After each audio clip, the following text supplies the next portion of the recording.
Nyanban kejadian uronyo di Krung Suke. Mimbar masjid ditet oleh orang tak dikenal.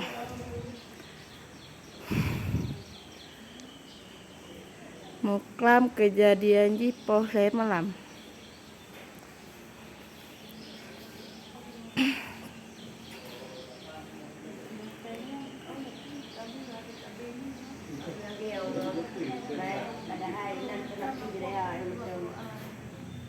Kira pun tumpu kan abe wanjuk kan mendah Quran ngapun. Beda je yang mau nani. Mek nama ile bang. Tungku. Mek nama ile. Ada bayar Bayar juga boleh. Ada yang urang di malam. Kejadian Pohle malam.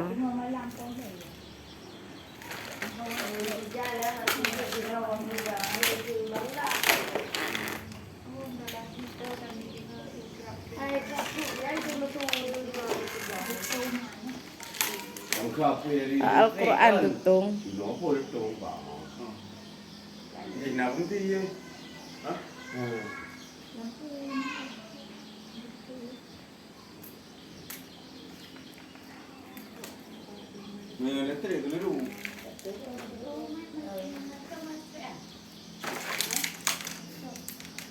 Lalu berikan log le hari kan.